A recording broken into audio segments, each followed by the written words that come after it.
Good evening, everybody, and welcome to Matters of Faith, the radio show. Matters of Faith is a show designed to bring issues of interest to you, the listening and viewing audience, that will put a biblical perspective on everyday issues. I am your host, the Reverend Dr. J. Lauren Russell, and it is my job to engage you in stimulating dialogue that's inspiring, encouraging, and motivating, dialogue and conversations that will help you build your determination, your commitment, and your character, conversations that will help you keep the faith. Everyone born of God overcomes the world. This is the victory that has overcome the world, even our faith. 1 John chapter 5, verse 4.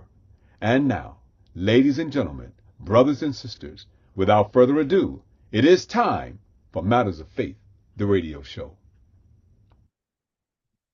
It is Monday, June 15th. It's 8 o'clock and it's time for Matters of Faith, the radio show. I am your host and executive producer, Reverend Dr. J. Lauren Russell. And tonight, we're talking about the devotional, the blessing in the morning. The blessing in the morning, the MOURNING. Tonight, we're broadcasting live on the Matters of Faith YouTube channel. We're also broadcasting live on our Matters of Faith and J. Lauren Russell Facebook groups. Telephone and tell a friend. They don't want to miss this tonight. And tonight, my very special guest is Miss Leanne Jones. You don't want to miss this tonight. Telephone and tell a friend. Matters of Faith is on again. The blessing in the morning with Ms.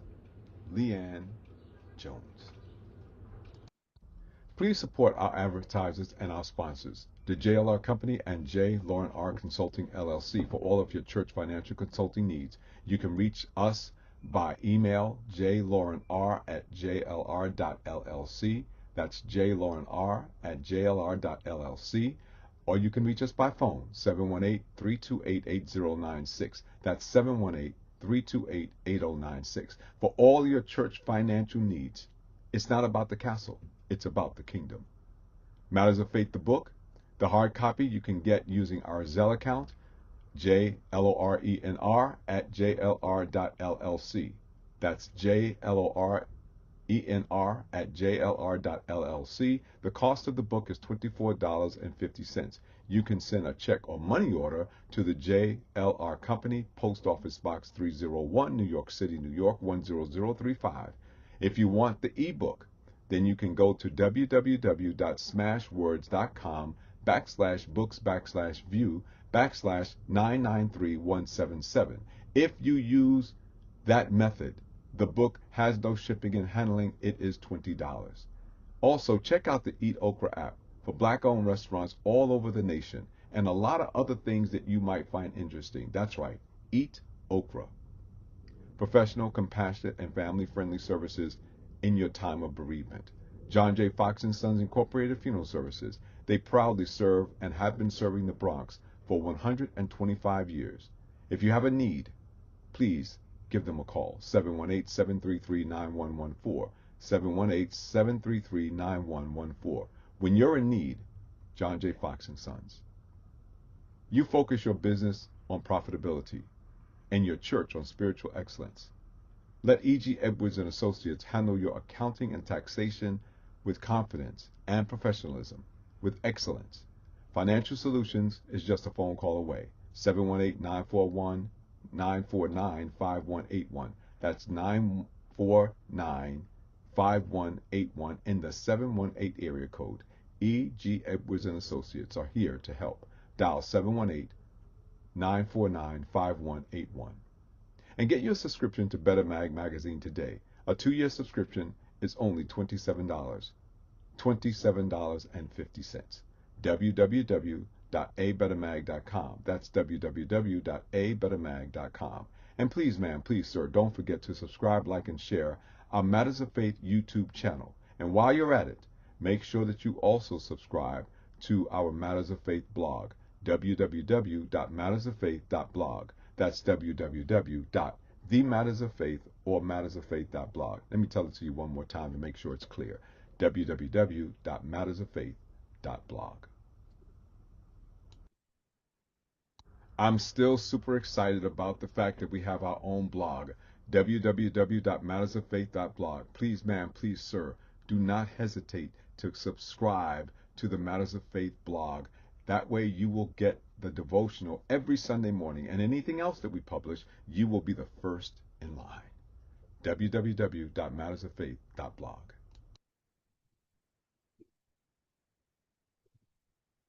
The Evangelical Church of God family personally invites each and every one of you to join them on any Sunday at 1 p.m. for their afternoon worship service. We worship first, third, and fifth Sundays in person in chapel, 1205 Washington Avenue, Bronx, New York. That's right off of 168th Street. We also worship online every Sunday, 873-6003-1163. That's the Zoom ID, 873-6003-1163. Again, the invitation is extended. We hope to see you in person or online, 873-003-1163, or at the chapel, 1205 Washington Avenue, Bronx, New York, 10456.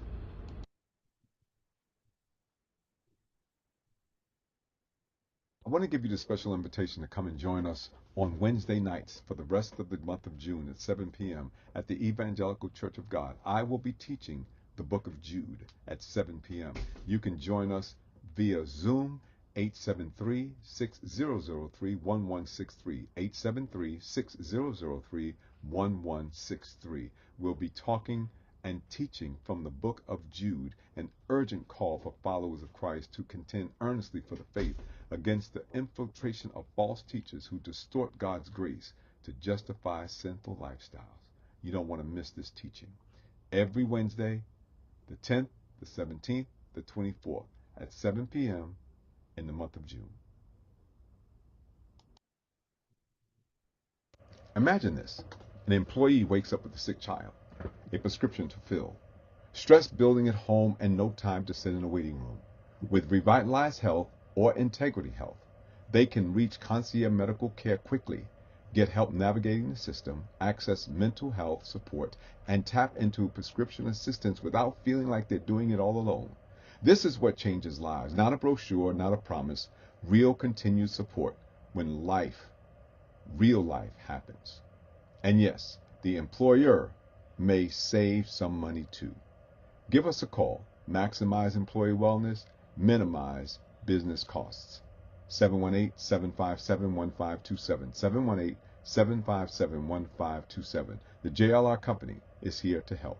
718-757-1527. And it's called Amaze. And now the devotional, The Blessing in the Morning. That devotional can be found in my blog, www.mattersoffaith.blog. That's www.mattersoffaith.blog. It can also be found in the Yonkers Insider newspaper, www.yonkersinsider.blogspot.com. That's www.yonkersinsider.blogspot.com. The column is also carried in Better Mag magazine, www.abettermag.com. That's www.abettermag.com. The column is also carried in the Positive Community magazine and or their newsletter, www.thepositivecommunity.com. That's www.thepositivecommunity.com. The column is also carried in Pamela's Big Heart newsletter, The Blessing in the Morning. Matthew chapter 5, verse 4. Blessed are they that mourn, for they shall be comforted. The blessing in the morning. The death of a loved one can resemble deep darkness and create situations that are so sad and devastating that we don't know what we're feeling or how to describe it. We might experience anger, fear, sorrow, anxiety, frustration, confusion, and in some cases, depression. Any or all of which can feel overwhelming. It can seem like a nightmare. When loved ones transition from time to eternity, we may also begin to realize that there are secondary psychological and or emotional pain. We often grapple with the fact that things will never be the same. We can lose our sense of personal identity. Who am I without him or her? A loss of security. How am I going to make it on my own? A loss of future plans. What am I going to do now? A loss of routine. What am I supposed to do with myself now? We can have all those feelings and then some. These feelings can surface or manifest days, weeks, months, and sometimes years after the death of a loved one. There are no timetables or directional signals in the mourning period. but they are normal parts of grief and mourning. Through this process, valuable and often beautiful things are birthed through the mourning process. Not to minimize the pain of death, I share this to assure you that there is a blessing in your mourning. Throughout the mourning process, I have witnessed people develop other levels of empathy, healthier priorities, revitalize relationships with family and friends, and most important of all, an enriched relationship with God. Scripture tells us in verse 3 of the 5th chapter of Matthew, "Blessed are the poor in spirit, for theirs is the kingdom of heaven." When you are poor in spirit, you are part of the kingdom of heaven. Blessed when you mourn and comforted, not because of the pain, but because of the promise. You shall be comforted. They are not comforted from man-made organizations, conventions, associations, conferences, institutions, or movements, but from the relationship with God himself. Remember what the psalmist told us in Psalms 30 and 5? Weeping may endure for a night, but joy comes in the morning. The deep darkness of the night may feel heavy, but it will not last forever. Hold on. There is a blessing in your mourning. In the M-O-R-N-I-N-G, your M-O-U-R-N-I-N-G will turn to joy. Be blessed. And now here's my question tonight. What is God trying to develop in you through this season of mourning? Let me ask it again. What is God trying to develop in you through this season of mourning? Matters of Faith family, this is not the first time my guest has been on Matters of Faith, the radio show, but it's been too long, and I'm so glad she's back. So Miss Leanne Jones is a first-generation New York State licensed funeral director with over 2 decades of experience. As a child, she remembers stopping in her tracks and looking in wonder at every hearse every time one passed by. The hearse commanded respect, requiring that cars pause and give the right of way to grieving families. She recalls how people patiently waited and honored the life that was no more. It sparked a desire to be part of the process of commemorating those who have passed on. After holding positions in several other careers, it was only natural that she pursue a career as a funeral director, and with distinction. She graduated from Nassau Community College cum laude with a degree in mortuary science. She then went on to complete her residency at A. Barnett Funeral Services in Brooklyn, New York, then honed her skills at several other distinguished funeral homes such as Florence E. Brown Funeral Home and Owens Funeral Services in Harlem, New York, David Lane Floyd Gilmore Funeral Home in Brooklyn, and finally Bentis Funeral Home also in Harlem, New York. With those experiences and skills, she is now blessed and honored to be the owner of Miss Jones Funeral Services in Brooklyn, New York, where she continues to provide homegoing services to families in a manner that is caring, decent, in order, and always with her own personal touch. When she is not providing funeral services to families, she enjoys spending time with her family, fishing, cooking, traveling, reading, and doing arts and crafts. To God goes the glory. So Matters of Faith family, would you welcome with me this evening my very special guest and my friend, Ms. Leanne Jones, the owner of Miss Jones Funeral Services in Brooklyn, New York. Hey man, I think I got it all in there. And good evening. How are you, my sister? It's so Good good to see evening, Reverend Russell. How are you? you. Well, thank you. You got to put your camera back on. It just Oh, popped again. all right. There you go. Hey, listen, I'm so glad to see you. And by the way, I made a mistake. I said Barnett. It's Barrett. It's A. Barrett Funeral Services in Brooklyn, New York. I just want to make sure I made That's that. all right. Thank you. Welcome. How are you? I've been well, and yourself? I'm doing well. I'm not I'm complaining. delighted to be on your show. Thank you so much for inviting me tonight. It's my pleasure. Well, you popped into my mind because this is one of those subject areas that you can speak well to because you do it so well. This is a part of your natural makeup. And so I thought I'd make sure that I give you an opportunity to come and share with us tonight on a subject that you know very, very well. And by the way, let me ask this question because I always do. It is the question that I like to ask just to get things rolling. I read your bio. They know some things about you, but they don't know everything about you. So tell us something about you that we don't know, and we really should know? Something that you should know that I like to travel a lot. Mhm. And it is my dream to take my nephew with me all over the world just to show him the things that he might not just see on an everyday basis. I just love the world. I love people. I love different cultures. I love to learn about the way that people live their lives on an everyday basis versus how I do, just to learn about the folks in the world.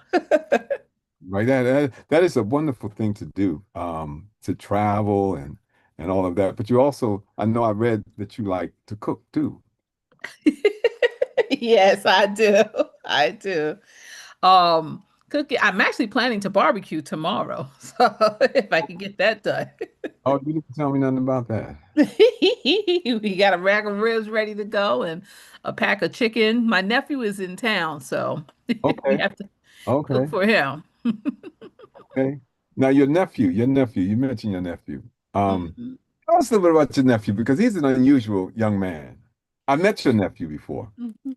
My nephew was called at one point by Reverend Keith Bolden, the youngest funeral director in Harlem. This is back when I was working for Reverend Morris at Florence C. Brown. My nephew has been working in my funeral service since he was 3 years old. Since he was 3 years old. Three tender years old. And he's just been in the field. He's very good with comforting. He understands grief better than a lot of children his age. He is now 16 years old. Wow. And I had to keep him for a few years while his mother moved to Alaska to train for the current job that she has. And me being a woman on the go, wherever I went, he went too. So he has quite a lot of experience in my industry. And he's here again for this summer. He's 16 and he just finished his first removal today. That's what we were working on earlier. Okay. We have a service scheduled on Thursday and Friday. And the question he gets often is, you weren't afraid at 3 years old? And he goes, no, just follows my footsteps. So I'm No, very blessed to have Leo. no fear whatsoever. None whatsoever. I love it. I love it. I love it. I love it. I love it. I love it. So listen, this is one of those topics that was interesting because I was taking a series of classes with an organization that's on grief and mourning and death and dying. And so I've been doing that. But of course, in my life, I do a lot of homegoing services and I do a lot of grief counseling. And so it just weighed heavily on my heart that on this past Sunday that I would write something on this topic. And I couldn't shake it. So it had to, Mm, and so here we are talking about the blessing in the morning, Mourning. And then how do we go from a period of grief and sorrow to the joy that I say comes in the Mourning? So that's your job. I'm a, Well, I was introduced the blessing in the morning.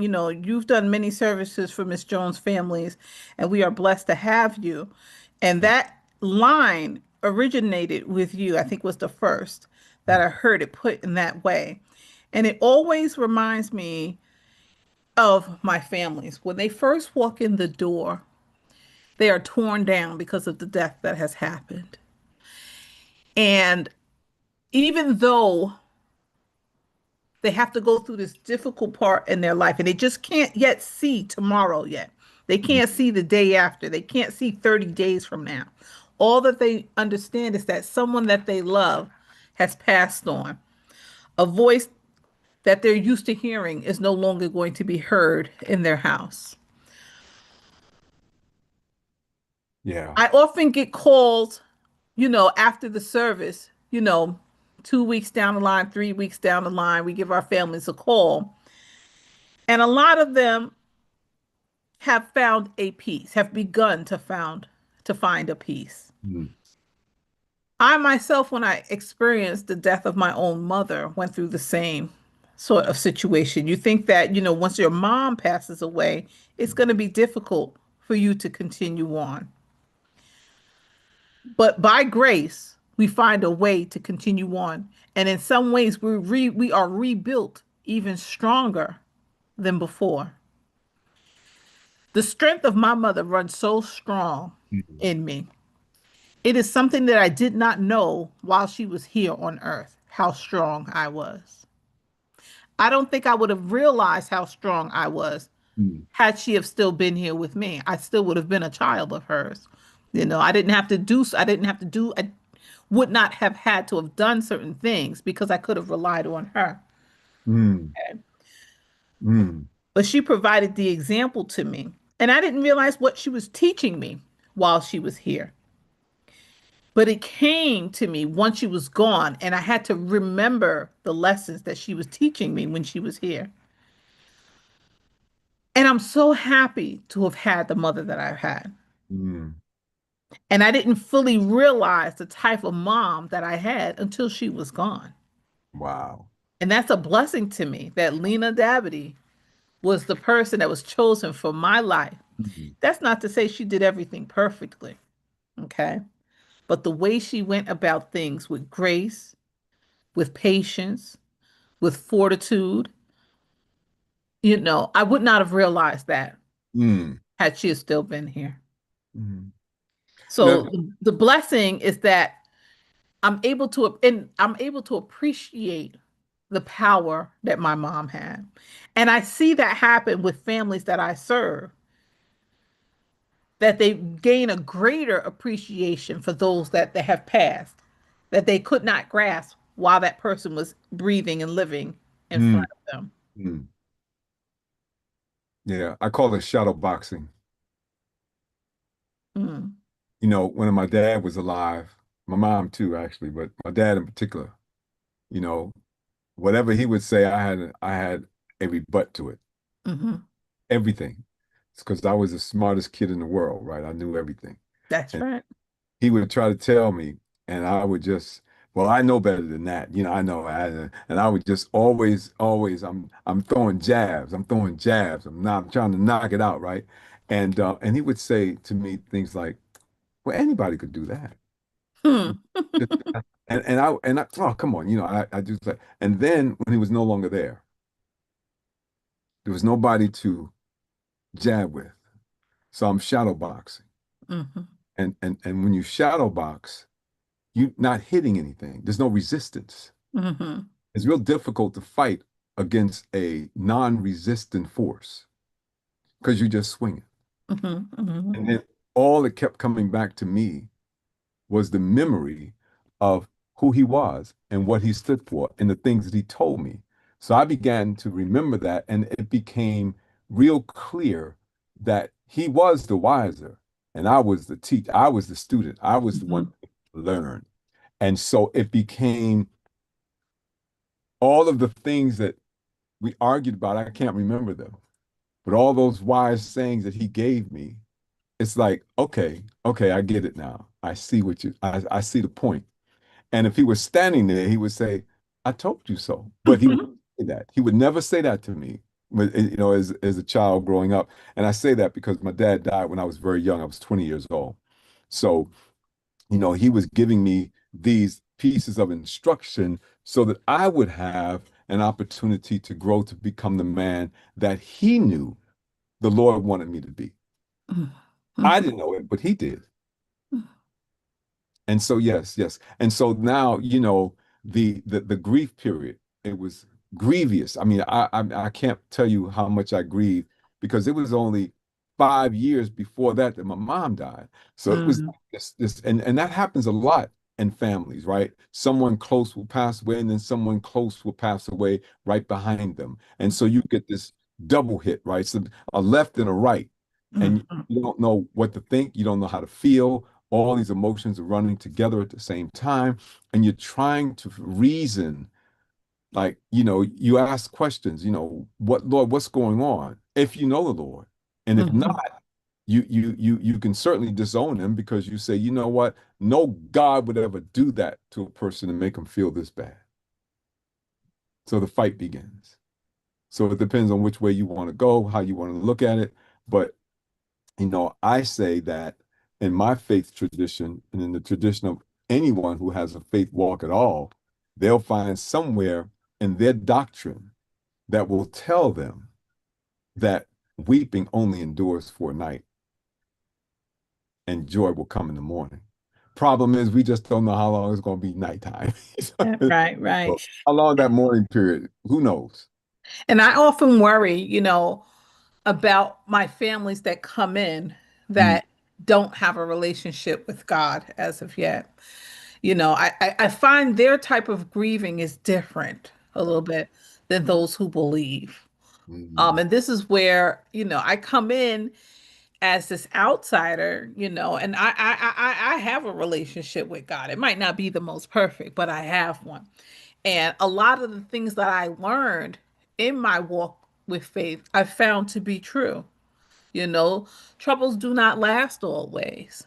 God, if you put your hand in God's hand, He will bring you through it. But if you don't have a relationship with God and you believe in yourself as you're the only one to get over this, you don't have any help in mhm, this grief battle. That can seem quite daunting, a task to get over grief without God, you know. And a lot of my conversations around the table when I'm making arrangements, God gets included. mm, Whether you believe or you don't, God comes into play, mm. you know.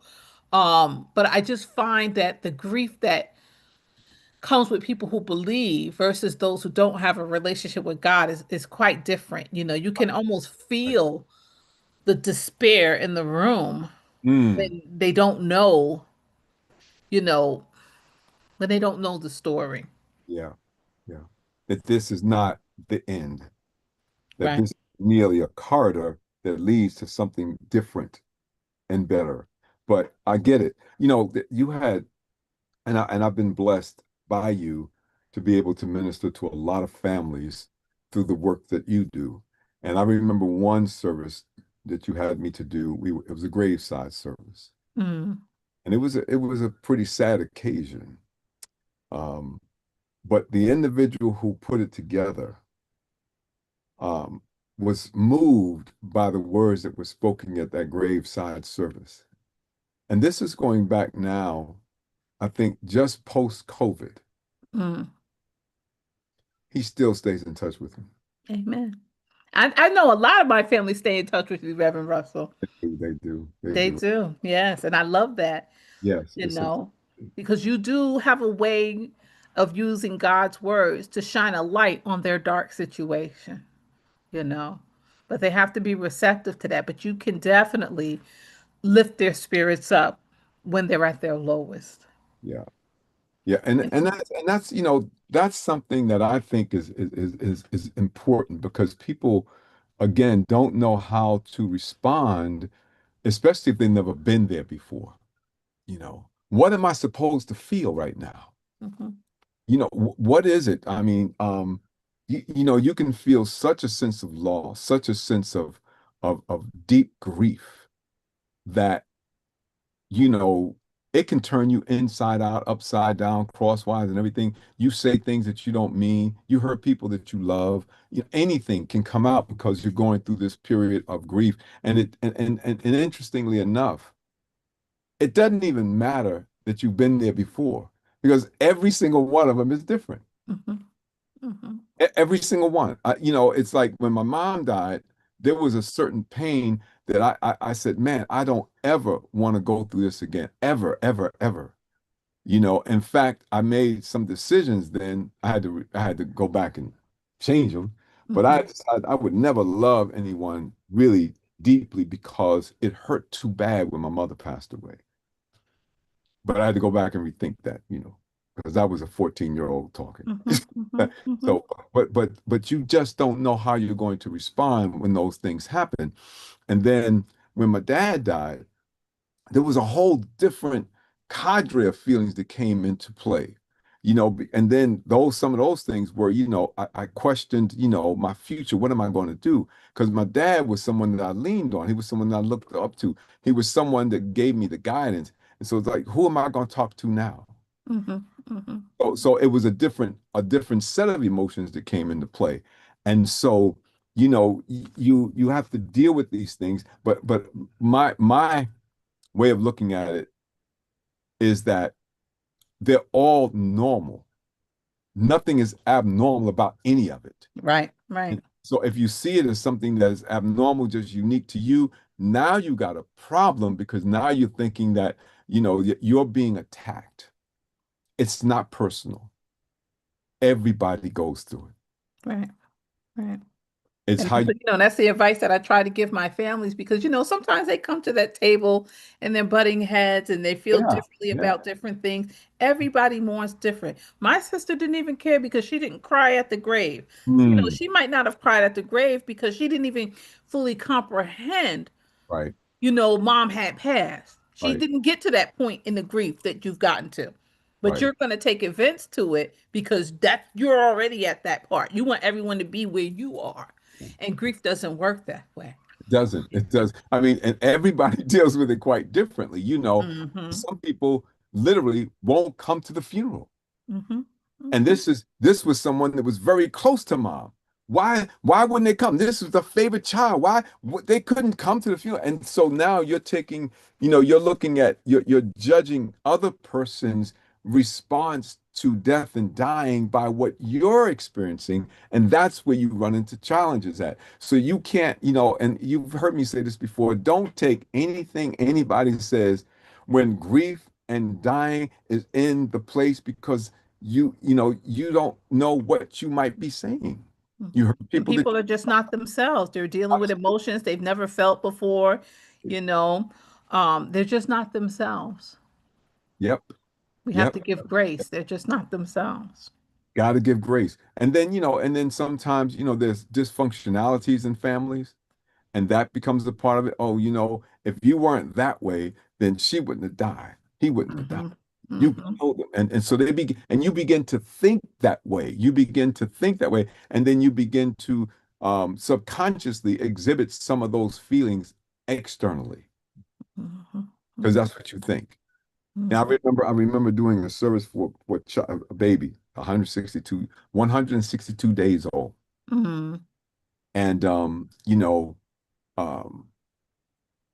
the father was blamed for the death, Hmm. and the family was highly upset. And then they come to find out that it was sudden infant death syndrome. Had nothing to do with this man. He did everything he possibly could. But in the meantime, some of the vitriol, some of the words that came out of the mouths of some people, you know, it took a lot of counseling to sort of work through that, work through that. Because again, the words that were spoken, the person that was spoken to, they now have to deal with it from their own perspectives. And of course, I was blessed to be the one to deliver the eulogy and officiate the service. And because I had insight into it, I was able to address it. And that was an amazing thing.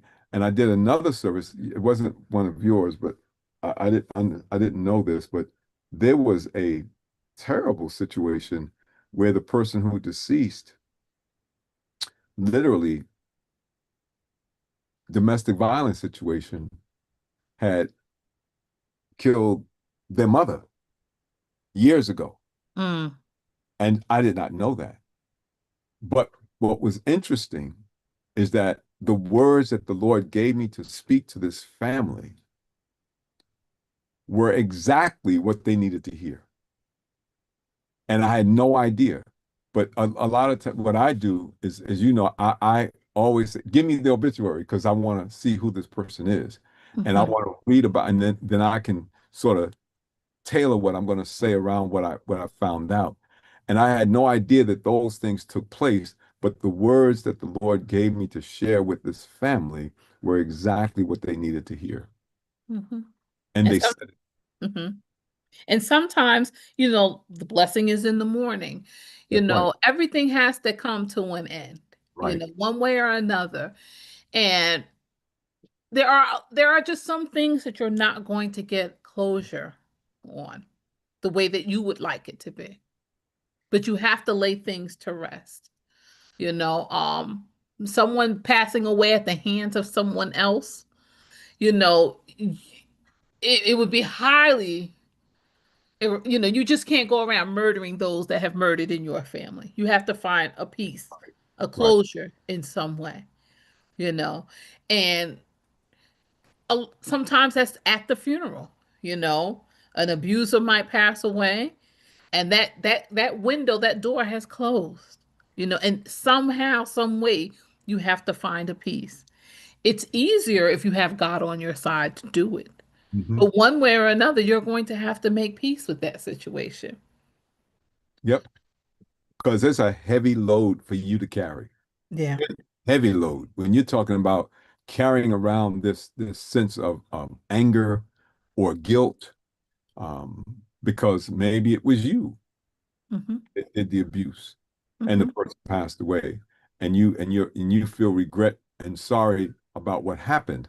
But now you walk around with that guilt on your shoulders and you don't forgive yourself. And also, even if you wanted to make apologies, or that opportunity is now gone. Hmm. Right. Right. Well, You know. that's interesting. That's really interesting. I'm glad you said that. I'm glad you said that because I remember when and I guess my life kind of led me in this direction because I sell insurance and I've been selling insurance since I was 22 years old. Hmm. And so and I understand it because I went through a period when both my parents deceased and there was not a lot of resources available for us to live from as young adults. But when I first started, we had a meeting, a sales meeting, and my general manager had a psychologist come in and talk to us. First psychologist was amazing. And he said something that really got me. He said, you have to learn how to get out of your own way. Mm-hmm. And that stuck with me, obviously, because I'm talking about it right now, right? So I'm still here. Hmm. And I was Hmm. like, wow. So I went to him, I said, how much does it cost to see you? Because I got some stuff I gotta get around, I gotta get through. And he told me, and this was in 1982, he told me it would cost $65 a session. Hmm. I was like, what? You know, I said, but I got to do this. I have to do this because if I don't, this weight that I'm carrying is going to kill me. So I figured out a way to sell and to do what I was doing successfully so that I could see this man. It worked. Then we had another psychologist come in and speak with us. And I was wrestling with some other things. And she said, and this is in relationship specific to what you said, person is no longer here. There's some regret, there's some anger, there's some issues. This psychologist said, write her a letter. I said, what? She said, write her a letter. Address it, put her name on it. Do not put a return address on it. Write the letter, put it in the envelope, put a stamp on it, and drop it in the mailbox. I was like, wow, okay, that sounds interesting. And I wrote her a letter. I told her my angers, my sorrows, everything I could think of. I wrote it in this letter. It's about 3 or 4 page letter. Folded it up, put it in the envelope, put a stamp on it, put her name on it, dropped it in the mailbox. The minute, the second, the moment that it left my hand, I felt such a release. It was like this weight was just lifted completely off of my shoulders, and I felt free. And I remember what the psychologist said. She said, she'll get the message. I was like, oh my God. And I was now free because I told my mother what I never got a chance to say to her, how sorry I was, how angry I was, all of that kind of stuff. All of it was done and it was over. It was finally closed. And that was, let me see, about 8 years after she died. Reverend Russell, I've known you for a long time. That story, you told me that story when my mom passed. Ah, I You did. told me that story when my mom passed. That's where I got it from. I got Oh, that when you said write the letter. I got that from you. I've done the same thing. with How my, did I got that how, from you. how did it feel? How did it feel? Exactly. It was like a weight lifted off of my shoulders because for my mom worked very hard Hmm. during her life, but she didn't have a great education, so she had to work the low-paying jobs. She Right. often worked three jobs. And I wanted to buy the big house for her. I wanted her to have the fence. Right. And but I was young, so I wasn't on the ball then. And she passed away, and it felt like a big part of my goals were just gone. It was something I was going to get to. I was going to put my mom in a nice house and have her have the matching furniture. And when she died, that evaporated. And Hmm. you said, write her a letter. And I did, you know, and now I don't carry that guilt around because it was really heavy. That guilt was very heavy that I wasn't doing what I was supposed to do on time, and now I don't have any more time with my mom. Hmm. But I wrote that letter. And when I finished it, I just felt I was a good daughter, you Hmm. know. I was always there for my mom when she went through her illness. We had very good times. I didn't want to let that overshadow my whole relationship with Right. my Right. mom. Right. I began to remember all of the good times we did have because we're only given the time that we're given. That's Okay, right. if it was meant for me to have my goals accomplished, it would have been done. That's right.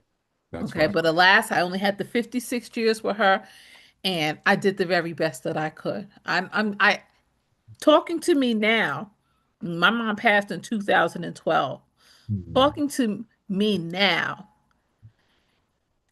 I talk about my mom every day. Hmm. Okay, my family, I talk about my mother and I talk about my nephew every day. At some point they come up. I don't swallow her name up in my throat Right. anymore out of guilt. I'm able to let it go through. And that's part of the blessing coming through in the morning. Right. I had to go through that. And I got that advice from you, Reverend Russell. Wow. Wow. I didn't know. I didn't realize that. I've But known you for a long time. That was in Owen, upstairs in his chapel. Hmm. Interesting. Wow. Interesting. Wow. So that y'all heard that, right? Y'all heard that? If you write that letter, you write that letter. Mm-hmm. I'm telling Mm-hmm. you, there's a blessing in this morning. I mean, and when I tell you, when I say that, I mean it from the depths of my heart. There's a blessing in the morning because that's when you get to know who your God is. Mm-hmm. It doesn't matter, I believe in Christ. I'm a Christian. But whatever your faith walk is, you'll begin to understand that the powers that put you here sustains you no matter what you go through. No matter. I also told a second story about when my dad died. The poem that I like to share, right? My child. That's what I got when my dad passed away. Because when he passed away, as I said, there was a whole nother, and that's before the letter. So I was able to put my father's grief behind me, but my mom's grief was still there. Because again, how do you tell a 14-year-old child, right, a 14-year-old child, the things that I was feeling about my mom? The guilt that I was carrying, the weight, all of that stuff that I never told anybody because I didn't think anybody would understand it. Mm-hmm. Mm-hmm. And so when I wrote the letter, you know, my spirit connected with the Almighty, and the Almighty said, "She got the message. She's forgiven you. Can you forgive her?" And I said, "Absolutely." Mm-hmm. And now we got the best relationship that we could ever have. Mm-hmm. And I say that to say that the relationship still exists today. She's just not here for me to talk to, but she's here for me to love because I've got all of those memories. I think about it, right? And I say, well, my mom and my brother told me this the other day. We were chatting. See, because my brothers remember stuff that I don't remember, right? My brothers, Mm-hmm. they have because things are at different levels of importance. My brother told me that my eldest brother and his friend were in the park, and my eldest brother, and they were playing basketball. Now, my brother was a pretty solid basketball player. My mother came up into the park and said, "You don't know what you're doing. You can't shoot. Let me hold that ball." My mother, according to my friend, our friend, did not miss a single shot. Not a single shot. But my mother used to play basketball when she was a kid. Mm. And when she was a kid, she was born in 1933. They didn't play basketball the way they play basketball today.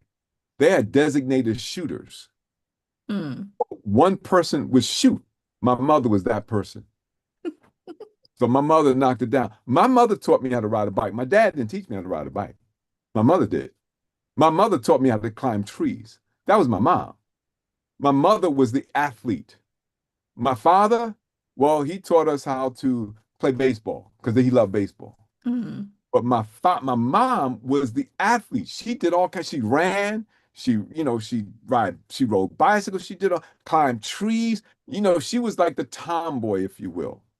And so she taught us how to do all of those things. My dad was good with his hands. He taught us how to put the bikes together because Mm. he made furniture. He literally made furniture. So I know how to make furniture. I know how to fix furniture, living room furniture, anything. Mm. But that was not my mom's calling. My mom's calling was to be the athletic one. And so, they had different things that they contributed to our lives. My sister's online right now. If she wants to type in, she will say yes, and then she'll tell me some of the things that my mama taught her. But my dad taught my sister. I know he taught her how to cook because she couldn't cook when my mama died. Mm. She couldn't boil water. Mm. But my father showed her how to cook. So what I'm saying, we had different contributions from both parents.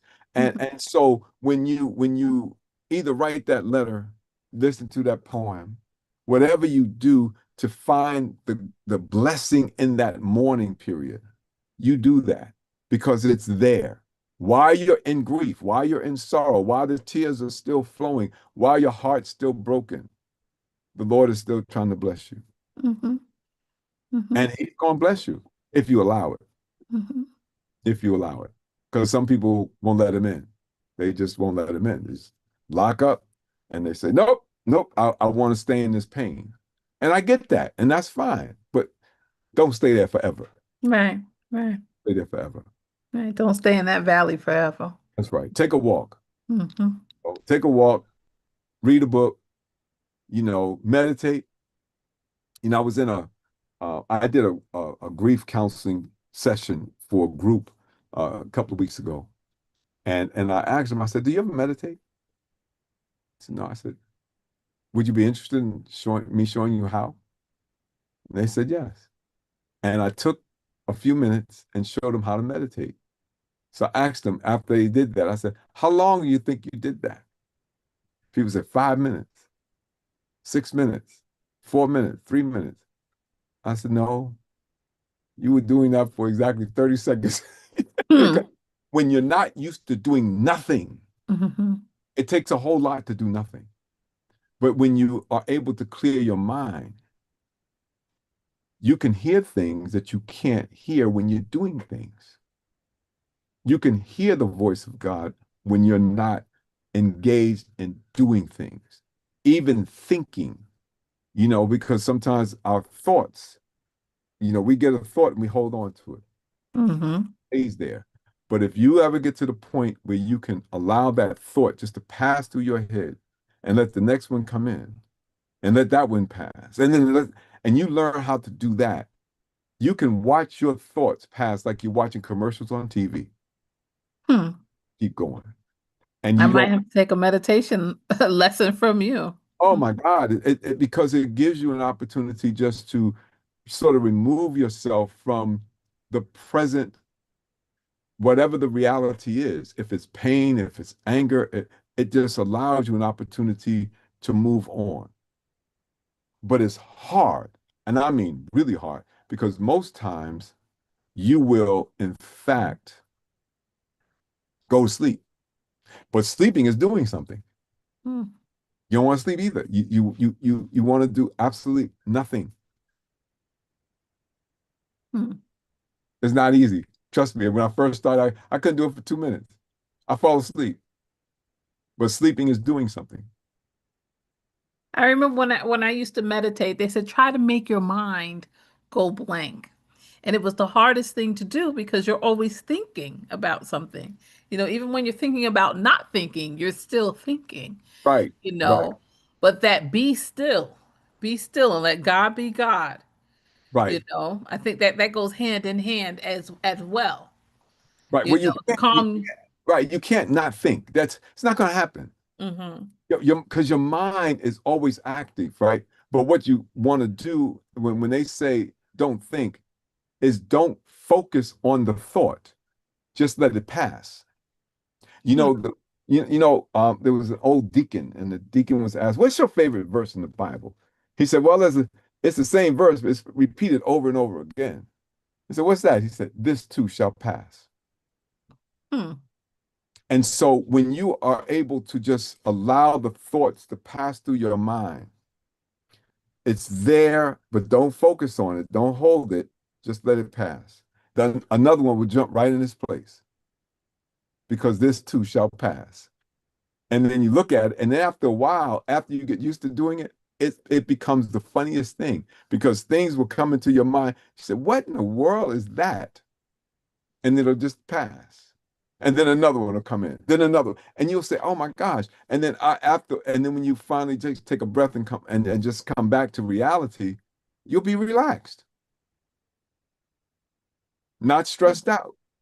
Because we think about what our illnesses, our pains, our anxieties, our flaws, all of those things begin to come into our mind. But we hold it. We when it comes, we just grip it, and then we start taking it apart, dissecting it, and thinking about all the different aspects of it. Well, Me that'll too. relaxation. You can't relax like that. But if you just let it go, okay, all right. So I don't. So my shoulders hurt me. Okay, fine. Hmm. So I'm what? gonna try that. I am going to try that. I'm gonna try that tonight. I'll give you the I technique. definitely. I'll give you the technique. How you do it? How you do it? Right? Sit in a chair, straight up, sit up, straight, nice and tall. Take your legs and just like sort of lift them up so that they just fall somewhere on the floor. Take your hands, put them on your legs, put them on right wherever they're comfortable, right? Wherever they're comfortable. Now, your eyes, just let them fall somewhere down there, not concentrate on anything. Just let them kind of fall down there and just don't focus on nothing. Don't look at it. Don't do a nope, nothing. Just sit there and don't let your eyes close, but just That let was them gonna be my open. question. Am I closing my eyes? No, nope, you don't not closing them. They're open. So for instance, right now, I'm looking at, I'm kind of looking, I'm not paying attention to it, but there's a keyboard in front of me, right? And then there's the floor. And I'm trying to let my eyes fall to the floor. So I'm looking down and then I'm just sitting here.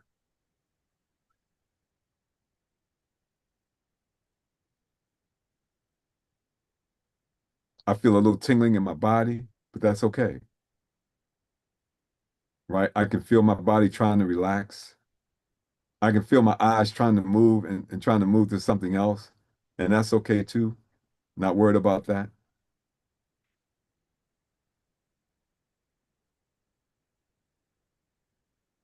I'm not concentrating on my breath. I know I'm breathing, but I'm not concentrating on breathing.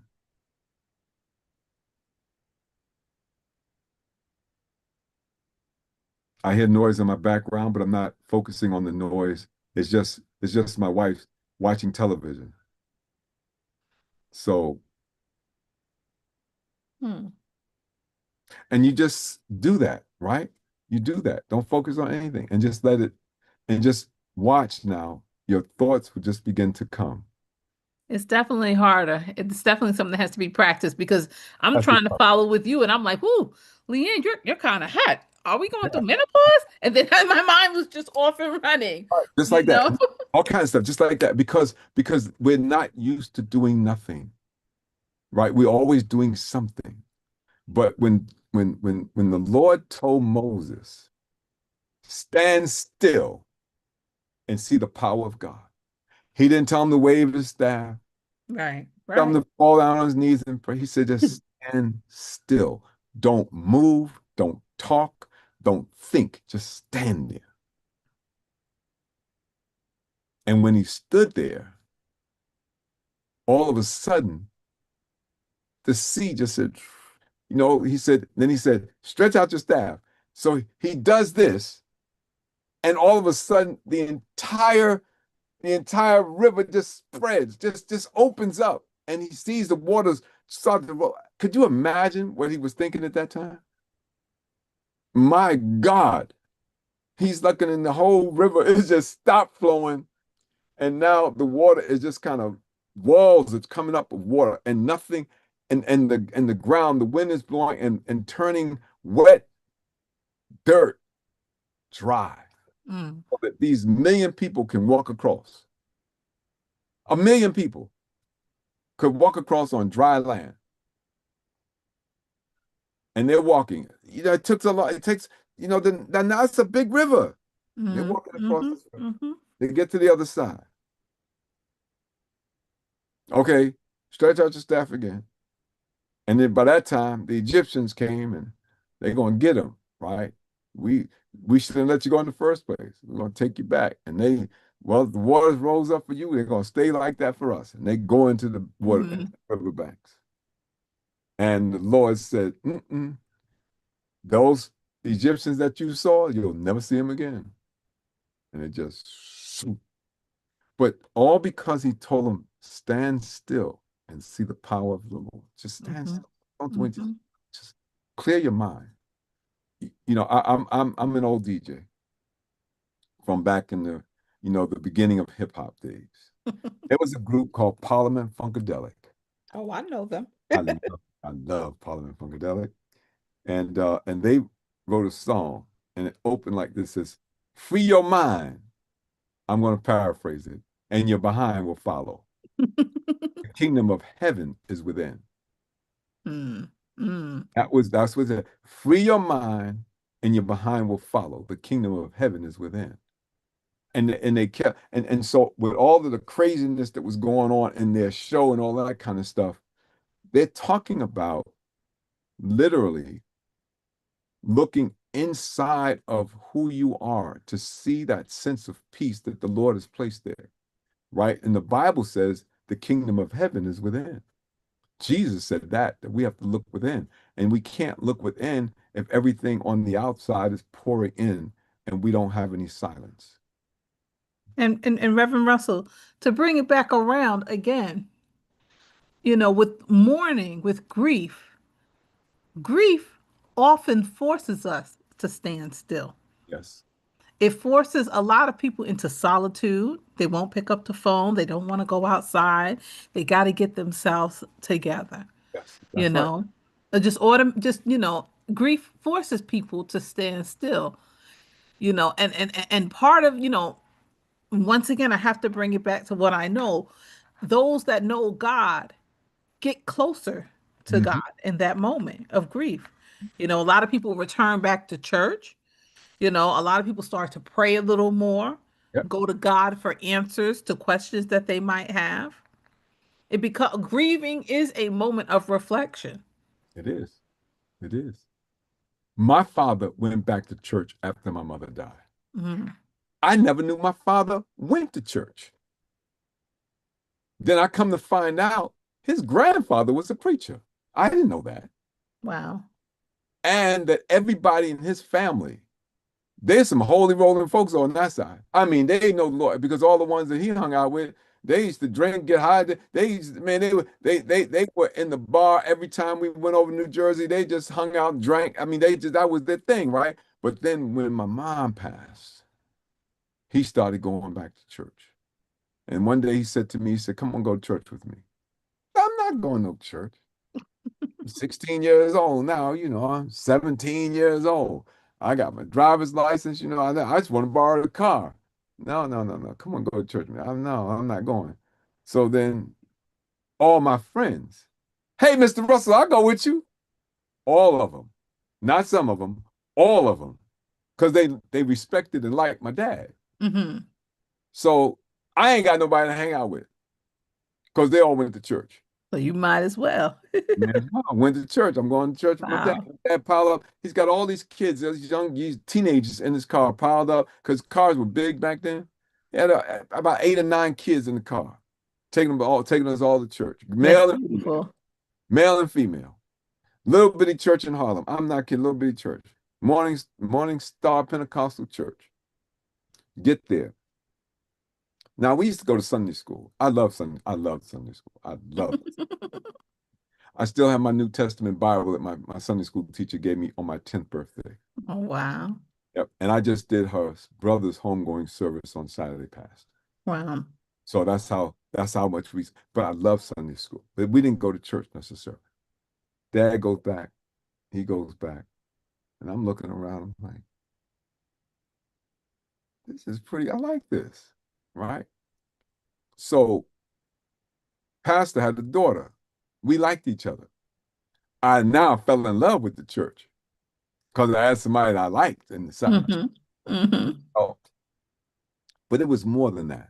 There was a real connection. I got baptized. I got Wow. baptized. Never forget it. And one of my friends, and Earl, about 8 years older than me, but he hung out with me because I had that mature. And Earl said, well, if you're gonna get baptized, I'm getting baptized too. Really? So we got baptized together. He's a Muslim today, by the way. Mm-hmm. We got baptized together. And so, that was really interesting. My dad, they asked me, someone asked me, what was it like going back? And I'm talking about the blessing in the morning, right? Because we were still mourning. When your mom drops dead in front of you, when she just literally drops dead, Mm-hmm. and she's gone. The level of grief is difficult to explain because she was literally here one moment and gone the next, and that was it. Mm-hmm. Never, she didn't even make it to the hospital. She was on her way, didn't make it. So we were kids, we were young, we were all kids. And so it was difficult. Somebody said, what was it like going to church? And I remember saying to them, it was like being like a fish being thrown back in the water. I felt it. I felt like I was where I was supposed to be. Amen. So now with that, let's segue because we're at the top of the hour, and I want Okay. to segue. I want to do this. I'm going to put our beautiful pictures back up on the screen so everybody can see them. Here's what we're going to do. We're going to go back. We're going to read the recognize sponsors and advertisers. I'm going to read the devotional again. Going to ask the challenge question for everyone to participate in. And what I want you to do is, as you participate in it, when you write the answer to the question that we have tonight, I want you to know that we're going to look at what you've written and we're going to bring that into our discussion so that you'll now become a part of our discussion and not just a fly on the wall listening to what we have to say. You're going to be a part of our discussion. Okay, so both Ms. Jones and I, we're gonna disappear for a moment, but we will be right back. But don't listen, don't just think because we're not going to be looking at you that you shouldn't be listening to what we're saying. Okay? We'll be right back. Please support our advertisers and our sponsors, the JLR Company and J. Lauren R. Consulting LLC, for all of your church financial consulting needs. You can reach us by email, jlaurenr@jlr.llc. That's jlaurenr@jlr.llc. Or you can reach us by phone, 718-328-8096. That's 718-328-8096. For all your church financial needs. It's not about the castle. It's about the kingdom. Matters of Faith, the book. The hard copy you can get using our Zelle account, JLORENR@JLR.llc. That's JLORENR@JLR.llc. The cost of the book is $24.50. You can send a check or money order to the JLR Company, Post Office Box 301, New York City, New York 10035. If you want the ebook, then you can go to www.smashwords.com/books/view/993177. If you use that method, The book has no shipping and handling. It is $20. Also, check out the Eat Okra app for black-owned restaurants all over the nation and a lot of other things that you might find interesting. That's right, Eat Okra. Professional, compassionate, and family-friendly services in your time of bereavement. John J. Fox and Sons Incorporated Funeral Services. They proudly serve and have been serving the Bronx for 125 years. If you have a need, please give them a call. 718-733-9114. 718-733-9114. When you're in need, John J. Fox and Sons.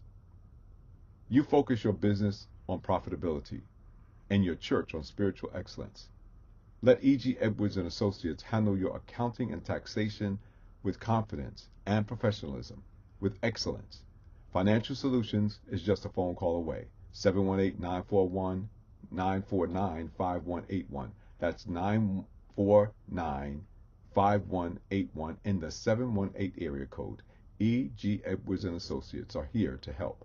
Dial 718-949-5181. And get your subscription to Better Mag magazine today. A 2-year subscription is only $27. $27.50. www.abettermag.com. That's www.abettermag.com. And please, ma'am, please, sir, don't forget to subscribe, like, and share our Matters of Faith YouTube channel. And while you're at it, make sure that you also subscribe to our Matters of Faith blog, www.mattersoffaith.blog. That's www.themattersoffaith or mattersoffaith.blog. Let me tell it to you one more time to make sure it's clear. www.mattersoffaith.blog. I'm still super excited about the fact that we have our own blog, www.mattersoffaith.blog. Please, ma'am, please, sir, do not hesitate to subscribe to the Matters of Faith blog. That way you will get the devotional every Sunday morning, and anything else that we publish, you will be the first in line. www.mattersoffaith.blog. The Evangelical Church of God family personally invites each and every one of you to join them on any Sunday at 1 p.m. for their afternoon worship service.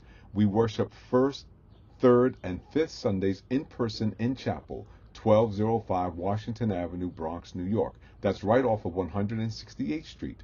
We also worship online every Sunday, 873-6003-1163. That's the Zoom ID, 873-6003-1163.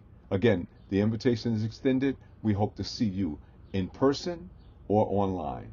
873-003-1163 or at the chapel, 1205 Washington Avenue, Bronx, New York, 10456. I want to give you the special invitation to come and join us on Wednesday nights for the rest of the month of June at 7 p.m. at the Evangelical Church of God. I will be teaching the book of Jude at 7 p.m. You can join us via Zoom, 873-6003-1163, 873-6003-1163. We'll be talking and teaching from the book of Jude, an urgent call for followers of Christ to contend earnestly for the faith against the infiltration of false teachers who distort God's grace to justify sinful lifestyles. You don't want to miss this teaching. Every Wednesday, the 10th, the 17th, the 24th at 7 p.m. in the month of June. Imagine this. An employee wakes up with a sick child, a prescription to fill, stress building at home, and no time to sit in a waiting room. With Revitalized Health or Integrity Health, they can reach concierge medical care quickly, get help navigating the system, access mental health support, and tap into prescription assistance without feeling like they're doing it all alone. This is what changes lives. Not a brochure, not a promise. Real continued support when real life happens. And yes, the employer may save some money too. Give us a call. Maximize employee wellness, minimize business costs. 718-757-1527. 718-757-1527. The JLR Company is here to help. 718-757-1527. The health insurance company is called Amaze. And now the devotional, the blessing in the morning. That devotional can be found in my blog, www.mattersoffaith.blog. That's www.mattersoffaith.blog. It can also be found in the Yonkers Insider newspaper, www.yonkersinsider.blogspot.com. That's www.yonkersinsider.blogspot.com. The column is also carried in Better Mag magazine, www.abettermag.com. That's www.abettermag.com. The column is also carried in the Positive Community magazine and or their newsletter, www.thepositivecommunity.com. That's www.thepositivecommunity.com. The column is also carried in Pamela's Big Heart newsletter, The Blessing in the Morning. Matthew chapter 5, verse 4. Blessed are they that mourn, for they shall be comforted. The blessing in the morning.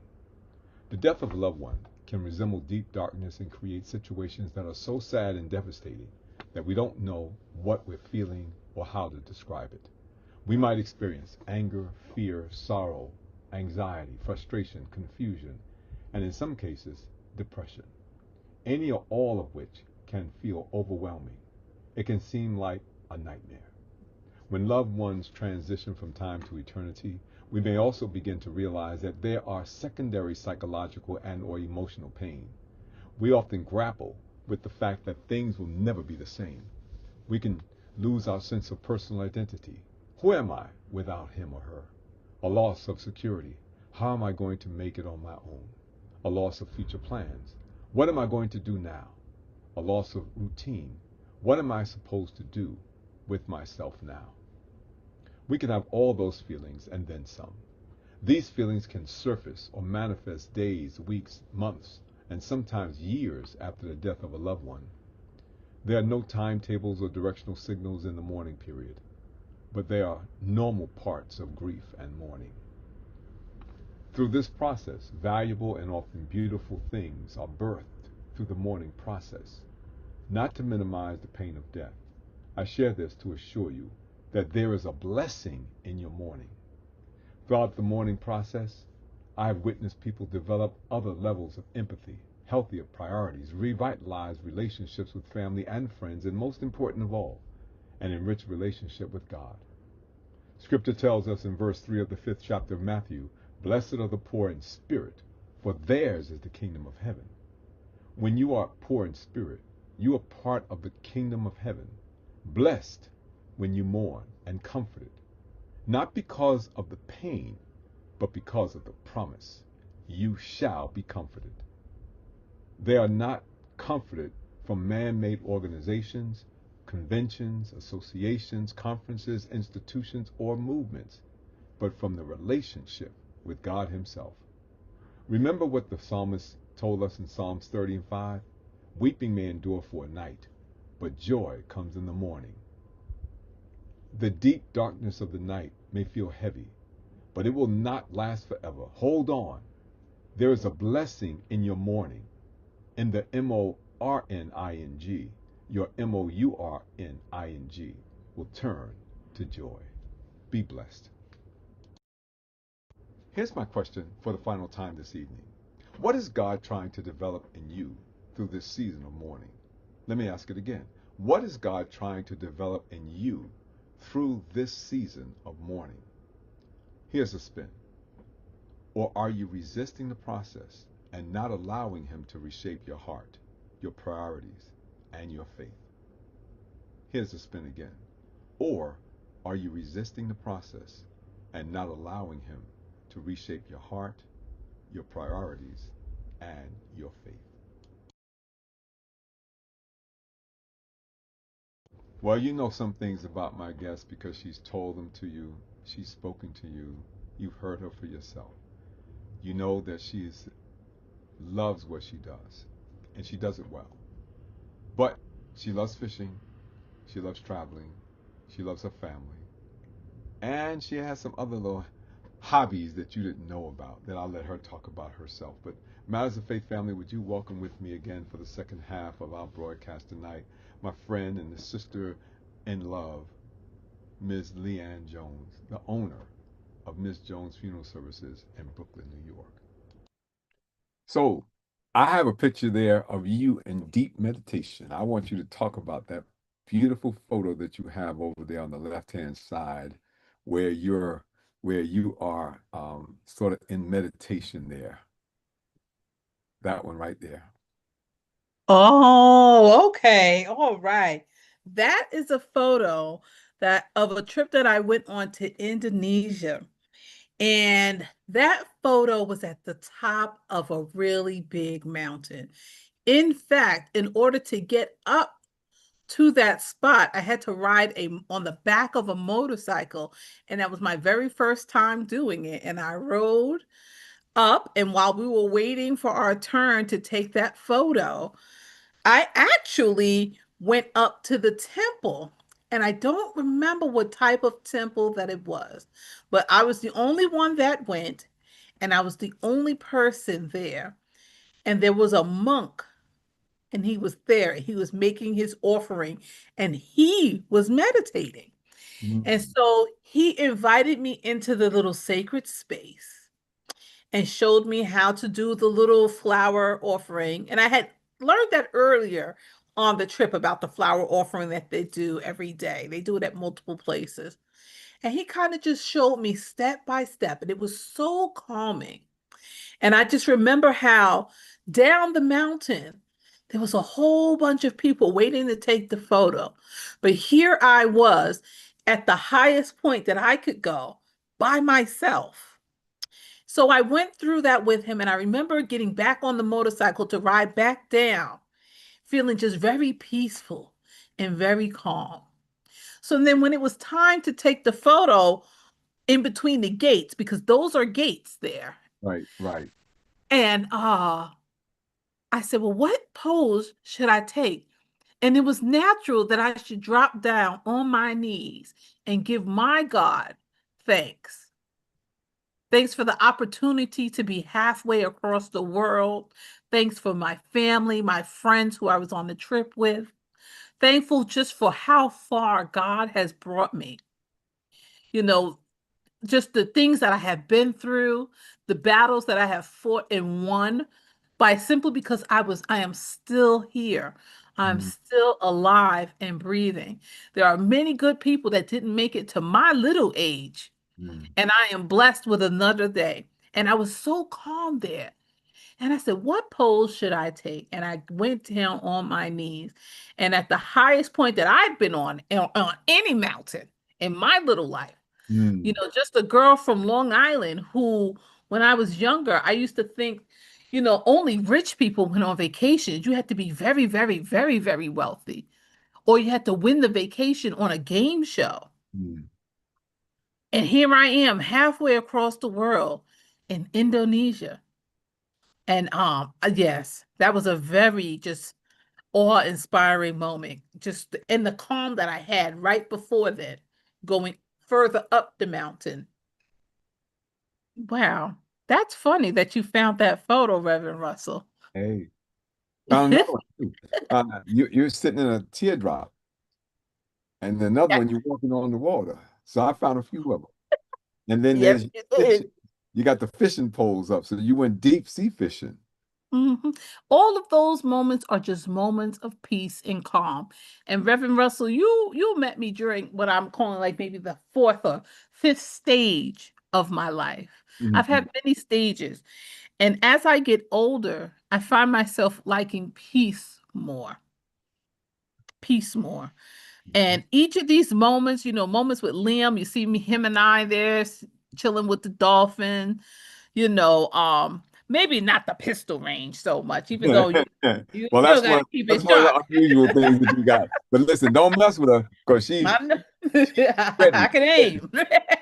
and she can shoot. So y'all better be careful. Don't be messing with her. But peace and calm is something that my walk with God has brought me. And Yeah. as a matter of fact, I remember my first time as an adult being back in church. Mm, And it was a verse in the Bible, and you'll know it better than me, Reverend Russell. But he said, basically, you can relax. I'll make all of your enemies your footstools. You don't have to worry about any of these battles here on earth. I got That was that. what yours. Just, Okay. yep. And once I really kind of thought about it and turned that thought over in my mind, the stress started to go away from me.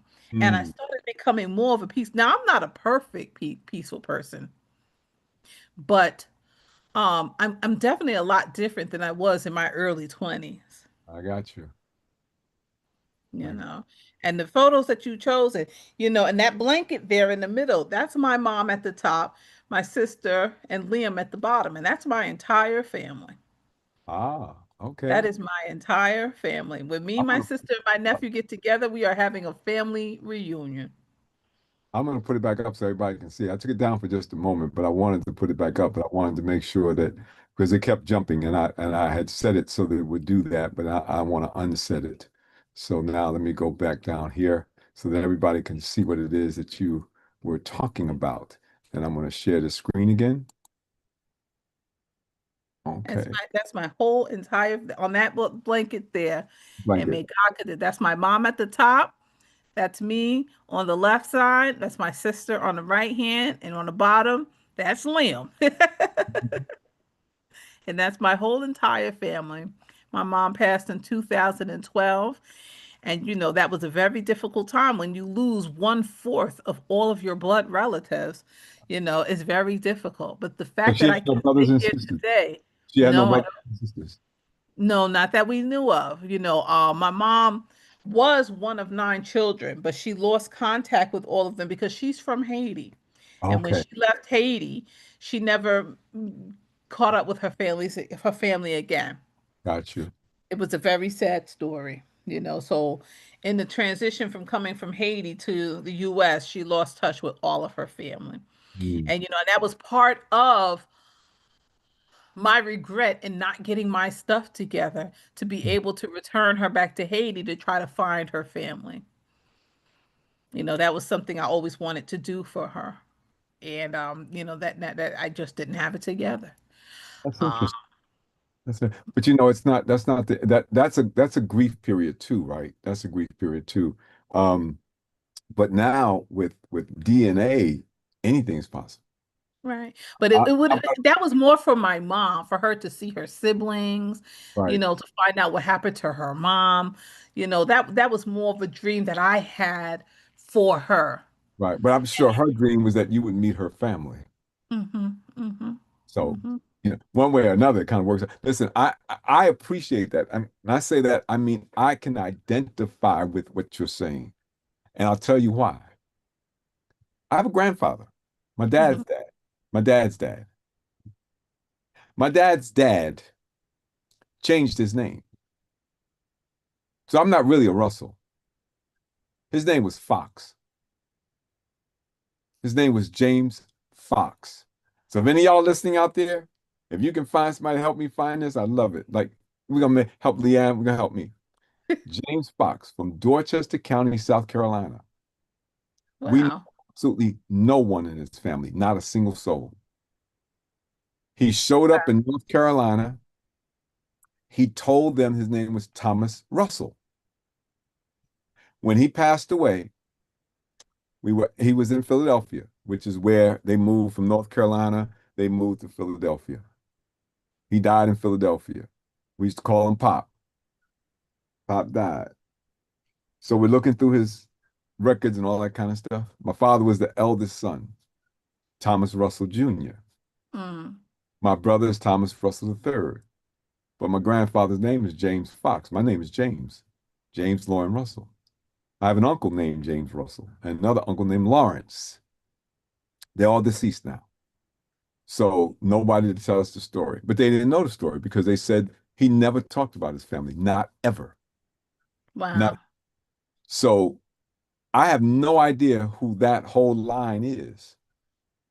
And I found out that he was born in the turn of the century. Um, and pretty much that's it. And he was in Dorchester County, South Carolina. So I had a friend who was in the military, and he was a sergeant major in the Air Force. And he said, and he was in Charlotte, he was in Charleston. He said, I got a bunch of people in my battalion named Fox. They're from right here too in that county, but we never were able to follow it up. So I'm still looking, and I'm hoping before I close my eyes that I'll find out who the Fox family is as well. So you gonna do it in Haiti, and I got good connections in Haiti. I got really I know a lot of people in Haiti. A lot Wow. of Mama was from Jack Mel. okay. Well, Jack Mel. you gonna tell me that again? I'm gonna write it down. How you spell it? How you spell it? Jacmel.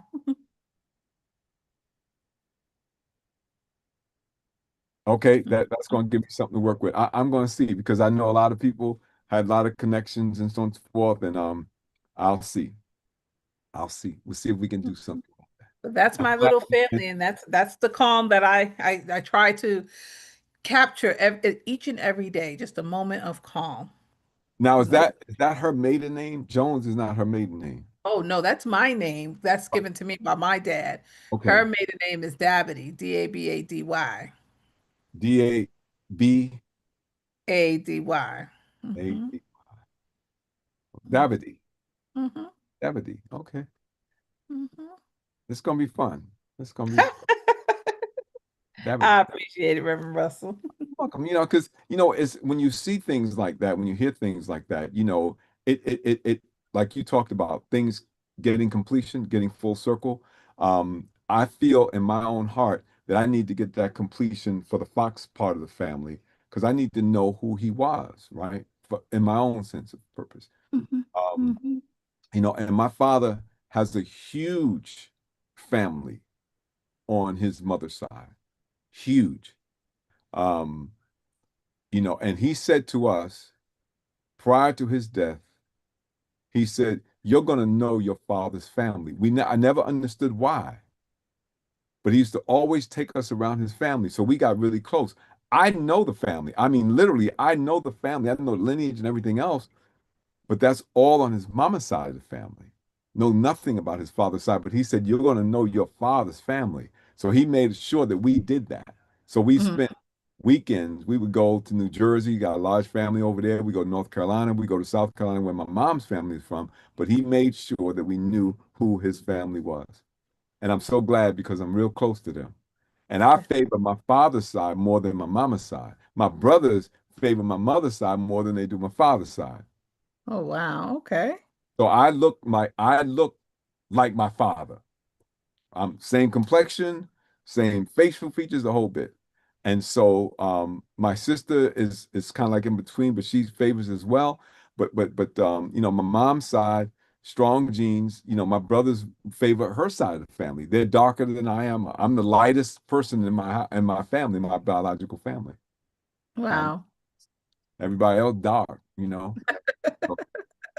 So, my two brothers were much darker. They used to tease me a lot, say, "Oh, you adopted." And I mean, and my father would say, "What are you talking about? Look at me." So he got me again thinking, right? Because that's the key point, right?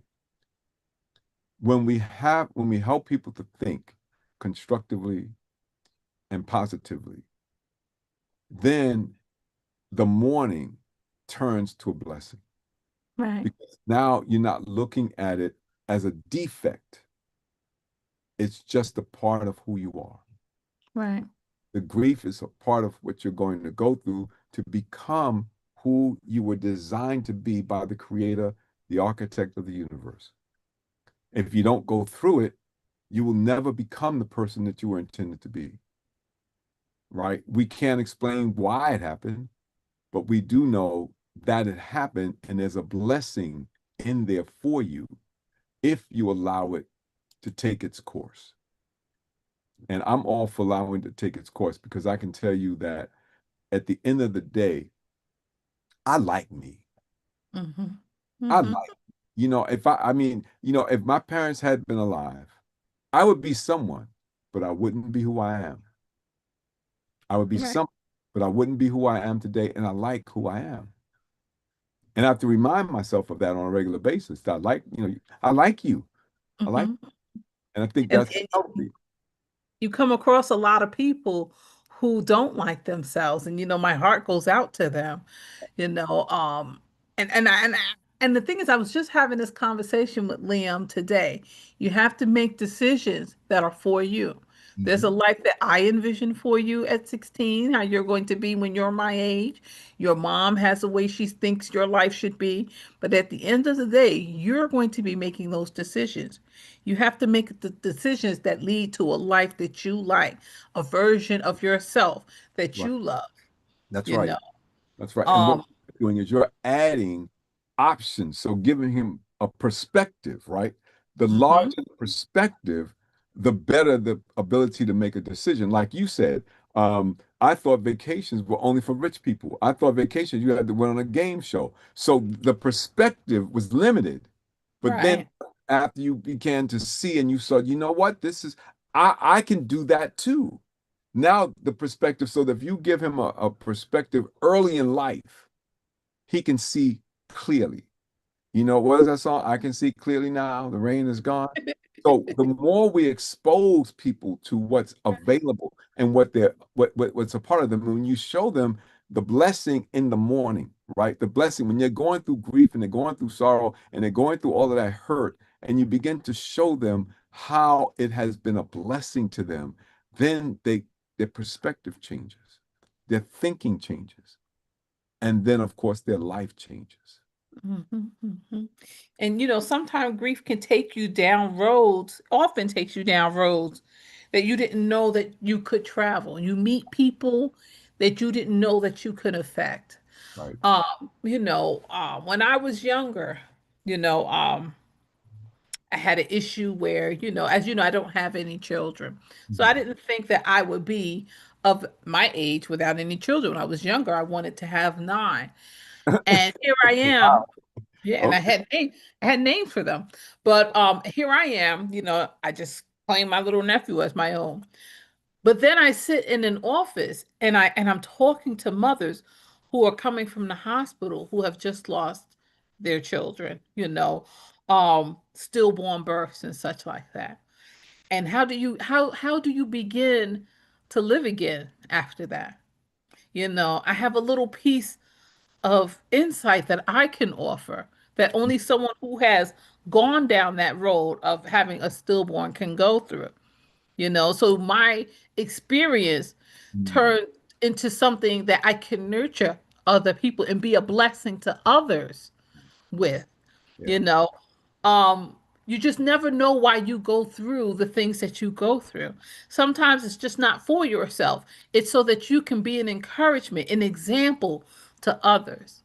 Everybody goes through a death. Those of us who have lost our parents, we now comfort those who are going through that today, Hmm. you know. And the fact that, and I keep saying, the fact that we can talk about our parents and smiles come to our faces is proof enough that there is an other side, but you do have to work to get through it, you know. There were times when especially after my mom passed, I would get on the subway and I could not get on the subway without sunglasses because Mm. I was going to cry the first moment somebody else got on the subway with their mom. Because what wasn't I allowed to take care of my mom and have her on the subway with me? And I would just burst out into tears. I couldn't even think about my mom, much less anybody else having a mom. Right, right, right, right. And here I am today, bringing her up in every conversation that I can, and just feeling such joy that I had my mom. Mm. That's a process. It's a process to getting through that, It you know. is. It really is. Really, really is. You know, it was I was you when you were talking about um, stillbirths and things like that. I was watching 60 Minutes last night, Mhm. and they were talking about parents who lost their children to gun violence in schools, like from Columbine and all that kind of stuff, and how some of them, the room that their child had is still exactly the same as it was when the child was killed. That's called morbid grief. We learned about that in school. It's Hmm. called morbid grief. And that is not the healthiest way to Mm, deal with grief. It is a way, but right, it's not the healthiest way because you don't allow yourself the opportunity for a change. right, right, As if you're waiting for that child to return back to that room and say, "Oh, all my stuff is the way that I've left it." But that child is never returning. So you're right. stuck in that way. That's a form of morbid grief. Yep, yep. One family, they wrestled with selling their home. Mm, How do I sell it? And lose those memories. And then they finally decided to do it. yeah. They moved and they took all of her possessions. And currently, at that moment, they had put them in storage, right? And so you're right. I mean, I think it's interesting. Let me just sort of digress for a moment, but I want to say something about the way people of color grieve. We grieve differently from people who don't have melanin in their system. Very differently. Yes, yes, yes, yes, we do. My pastor, Dr. Sears, he used to talk about this a lot. His father was a pastor. He's a pastor. His father pastored for 50 straight years consecutively and so on. But he used to tell me, he said, Lauren, he said, Russ, he said, when we have a death in our family, you know, loved one passes away. First thing we do is we gather, we cry. We have a good cry, right? Then we plan the homegoing service. Back in the day, we would have a wake, right? And all people come in and we cry, right? Cry. Then we would have the funeral service, and people would cry. They would talk to each other, yell and scream, cry. Then we have a repast, and at the repast, we celebrate the life. Some people are still crying, Hmm. but in the process, we've had three or four good cries, which allows us to release a lot of that built up tension. That's right. and Hmm. and then we begin to grab hold of the reality that the person is not coming back and there is a future ahead of us. And then Hmm. we begin to look at what would they want for us as opposed to what do we want from them, right? So you talked about your mom house, and I wanted to buy my parents a house. I wanted to just lavish. I mean, I wanted to move them into the biggest, most beautiful house that they could ever imagine. That they would Right. have absolutely no financial worries about anything. That everything that they could ever want would be there, and I would provide it all. I mean, every single bit of it.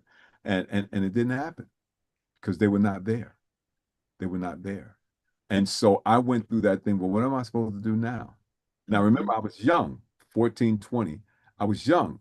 So what am I supposed to do now? That was my motivation. That was what was driving me. That's what I wanted to do. And so now they're not there. Mom first. And I kind of got used to that.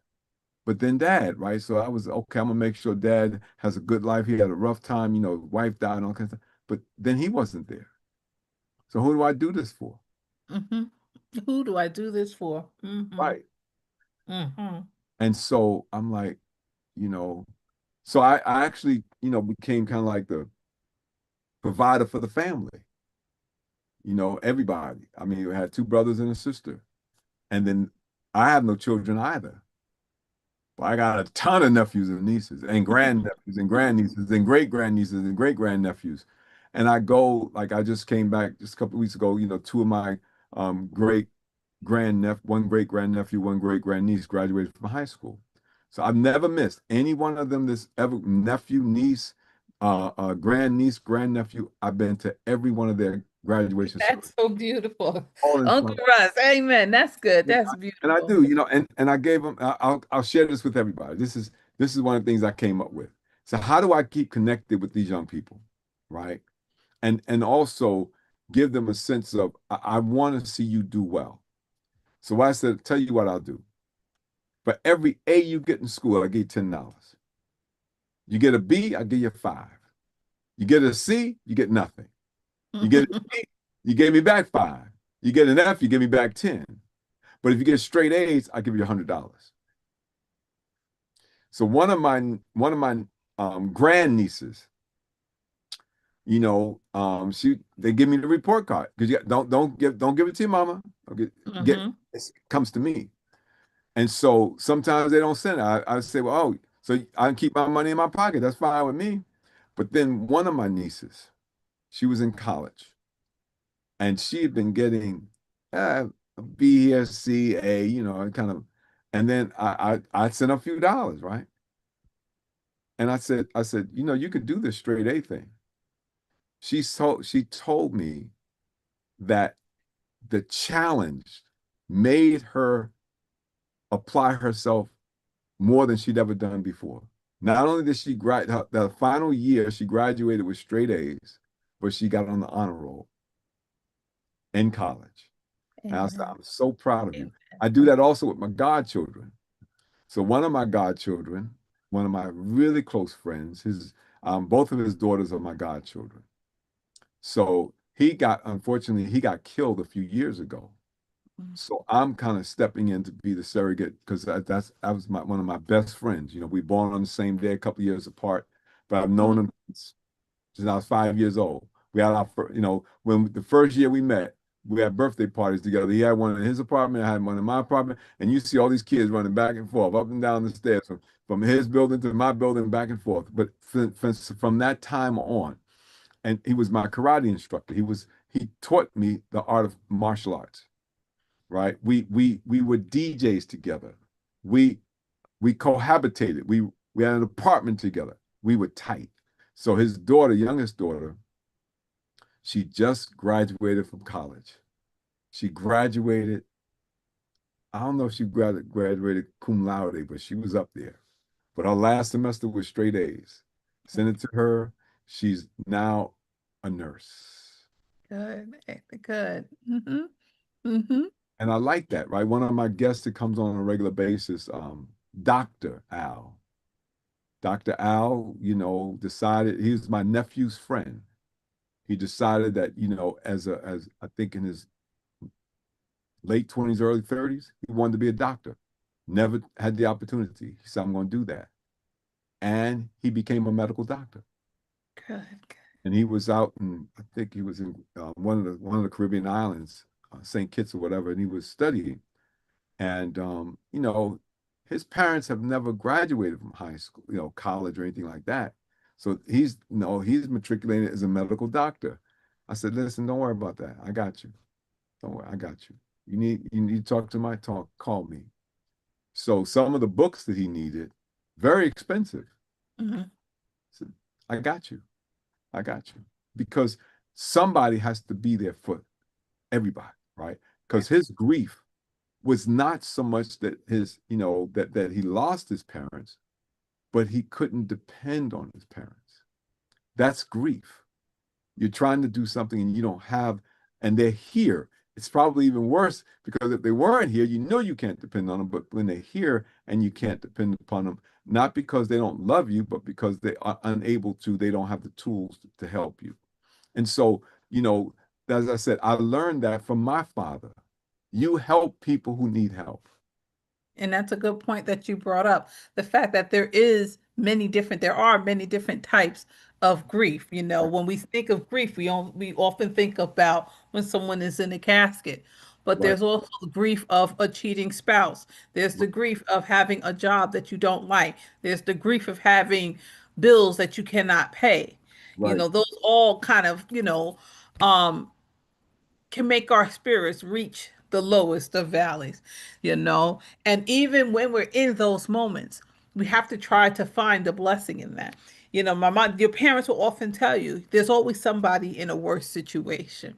If you Mhm. think, if there's anything else, no matter what you're going through, there's somebody that wishes they were in your shoes Right. rather than what they're going through, That's right. you know? So the blessing is that you're not at absolute zero. You know, you have your shoes on your feet, you have your clothes on your back, you have a roof over your head, you ate a cookie today. You started off better than many people who woke up this morning all over the earth. You Right. give thanks for that. You Right. give praise for that, you know. Um, and that's also a blessing through mourning, You the know, you, everyday. You just said something reminded me of one of my favorite authors, Dr. Seuss. One of my favorite, oh, the places you'll go. You have, and you said you have shoes on your feet, you have clothes on your back, you have a hat on your head. It's because when you think about it, you just look at what you have been blessed with, what you have been given, the resources that you have available to you. There's one point I said, I don't have a lot of money, but I have access to a lot of resources. And those resources are the things that make the difference in people's lives. So, Mhm. by the way, let me tell you what Tracy said. Darrell Tracy says, God is developing his heart in me in this season. He has feelings. He loves. He is love. Strongholds can't be from down, excuse me, strongholds can't be torn down without God's grace, right? And he gives his grace to those who have his heart. Mhm. And he follows it up. He says, so I'm always asking God for the spiritual parallels in our earthly experiences and even the spiritual monitors or motivators behind our earthly decisions too. Extended time and grief might be spiritual warfare. Mm.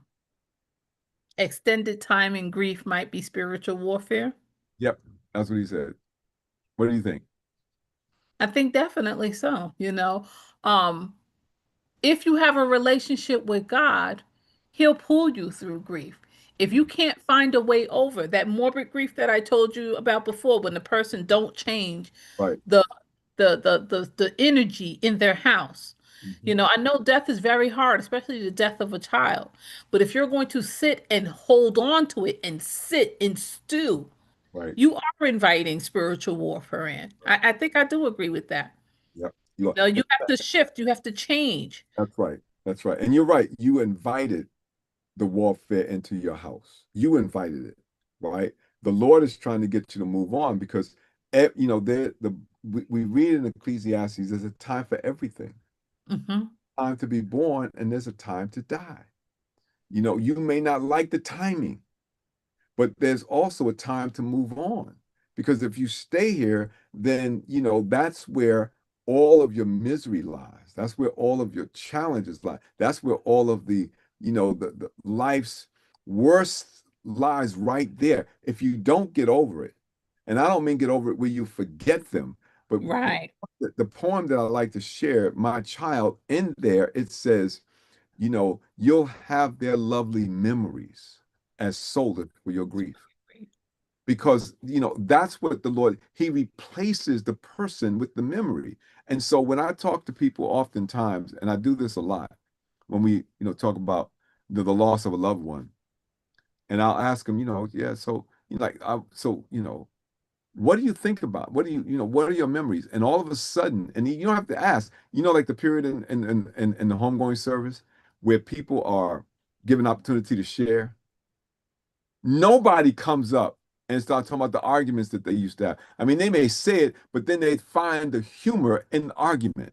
They Hmm. always they and this goes, it's invariable. It's going to happen. It's invariable that they're going to talk about the wonderful memories that they have because that's what God gives us as solace for our grief. So the things that we didn't like, the things that created the pain and the agony, they tend to they tend to be minimized based upon the joys that you had. And that's what the Lord does. And it begins immediately, immediately. Even those families that kept those rooms intact, they were talking about the joy that their child brought to them, right? And some even had collages made and stuff and put it in the room. And I'm saying you should just take the collage and use it as motivation to go forward. Don't stay there because if you stay there, you can't move. Someone once said you can't get to second base if you keep one foot on first. Right. And that's especially true in grieving. And And by the but way, now, go ahead, sorry. for your listeners that are out there, I don't want them to take this conversation and feel like we're trying to tell someone how to grieve. You know, there is no right or wrong way to grieve, okay? But there is a harder way to grieve. There is a hard road to go.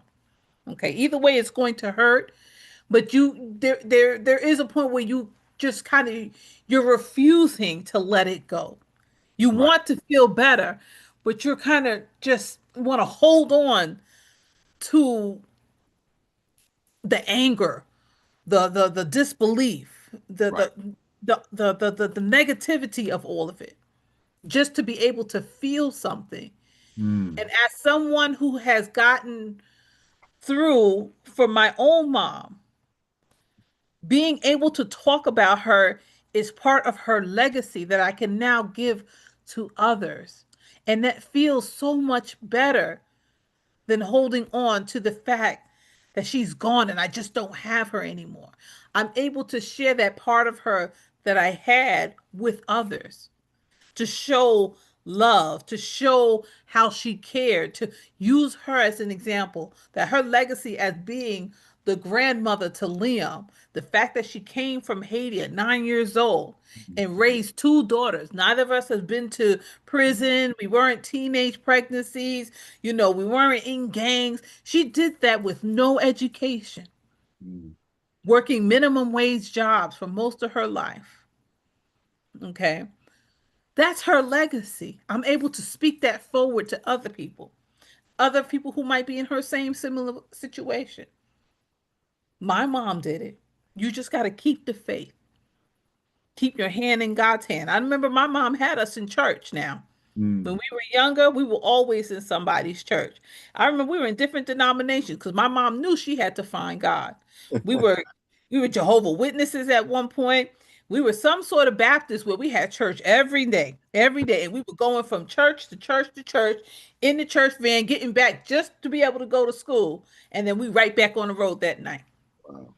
Okay, we were always in someone's church, knowing the word of God. But my mom kept her hand in God's hand. And now me, my sister, and Liam, we're here to carry it forward. I You love know, it. I love it. I love it. if there is a other side to grief, you just have to allow yourself the time and the movement. Now, the movement may be slow.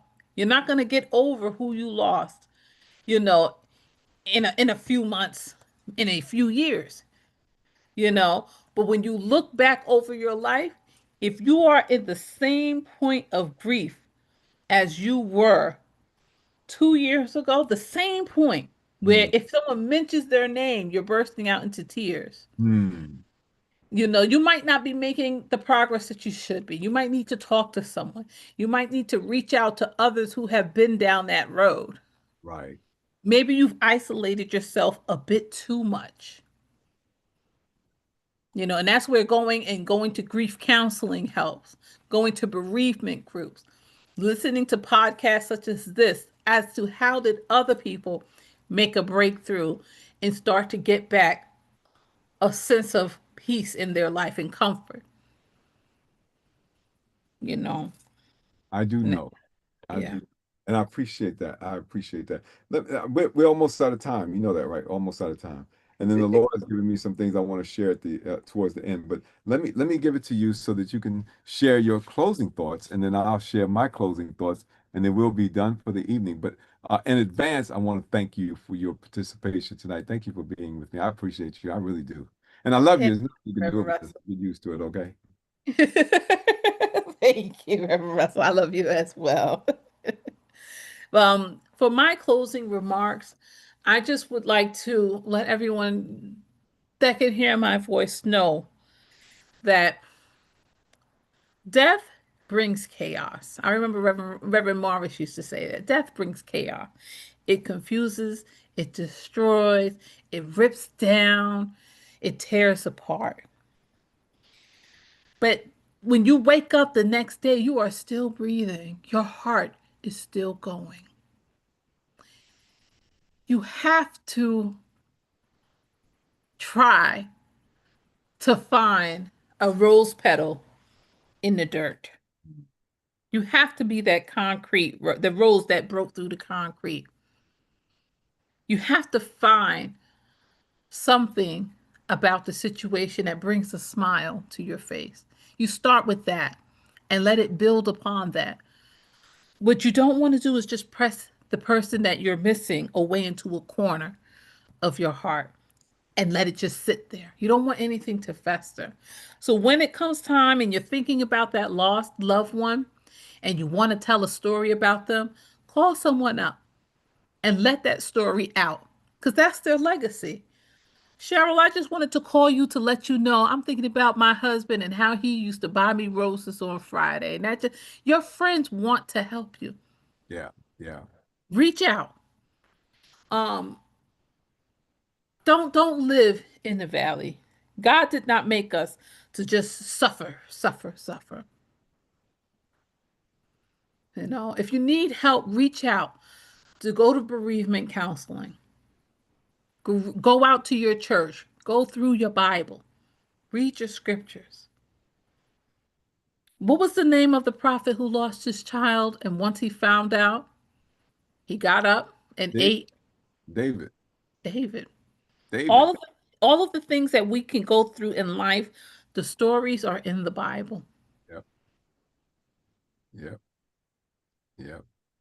And I pray and wish well for everyone. Yeah. Well, thank you, Leon. I appreciate you. There's nothing new under the sun. Mm-mm, If it mm-mm. happened Even this before, thing called grief. that's right. That's right. That's right. Let me ask you, have you ever had to cry when nobody was watching? Have you ever smiled in public and broke down in private? Grief will introduce you to emotions you didn't know you had. Anger, Mm-hmm, sorrow, anxiety, confusion, frustration, and sometimes even depression. And what makes it even harder is that grief doesn't come on a schedule. It can show up days later, weeks later, months later, even years later. You can be doing fine one moment. mm-hmm, Next moment, something triggers a memory, and you're right back in the pain again. But hear me clearly. There's nothing wrong with you. That's the language of mourning. But this broadcast wasn't done tonight to describe your pain. We did it to declare God's promise, the blessing in the morning. Because somewhere in the middle of your mourning, Mourning, God starts working on your transformation. You don't even realize it, but He's shaping you. You come out with deeper empathy. You understand people in ways that you never did before. You come out with clearer priorities. Stuff that used to matter doesn't matter like it used to.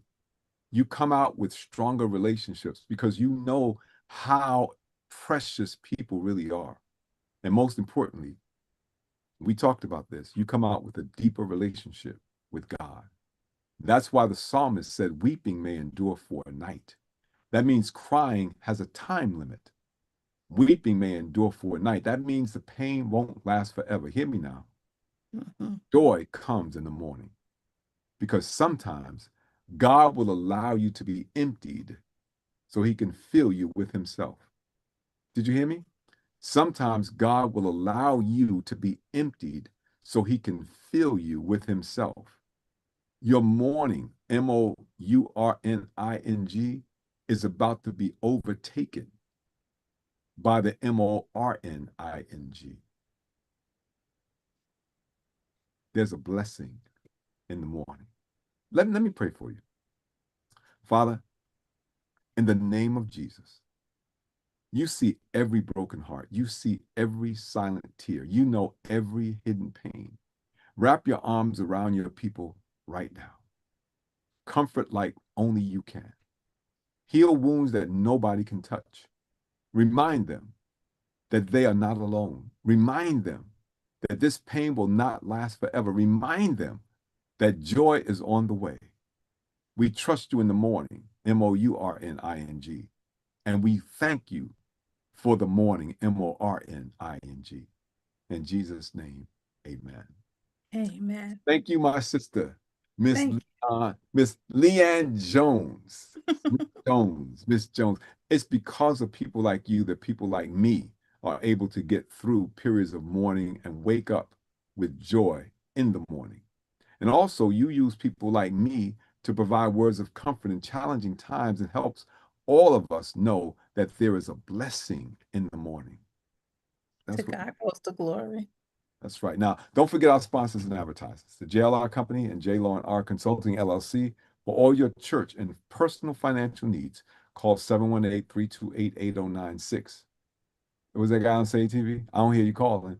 Call 718-328-8096 or email us at jlorenr@jlr.llc. That's jlorenr@jlr.llc. And don't forget the Amaze Health program that I talked about. Don't forget that. That's really an amazing tool that you could get. So call me and let's talk about it. It's not about the castle, y'all. It's about the kingdom. And please subscribe to Matters of Faith, the blog, at www.mattersoffaith.blog. And you can purchase a copy of the book, Matters of Faith. It is a real book. This is my book. Y'all don't have it, you got to get this book.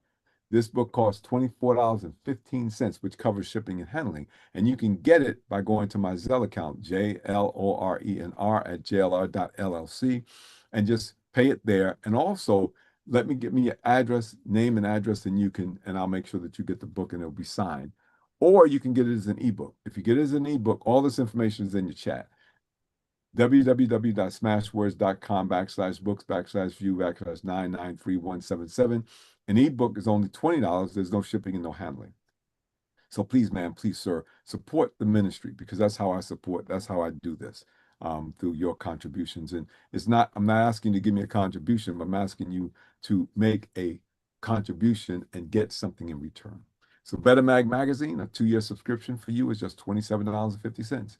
www.abettermag.com. www.abettermag.com. Now this is for you, Leanne. This is for you.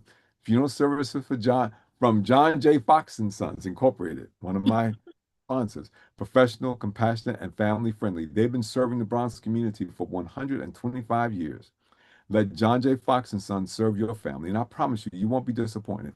Give them a call at 718-733-9114. 718-733-9114. E.G. Edwards and Associates Incorporated can handle your accounting and taxation needs with excellence. They are professional, they're competent, and they do everything they do with excellence. By the way, they do my taxes, so I don't do my own. They do it for me. Financial Solutions is just a telephone call away, 718-949-5181, 718-949-5181. And please don't forget to subscribe, like, and share our Matters of Faith YouTube channel.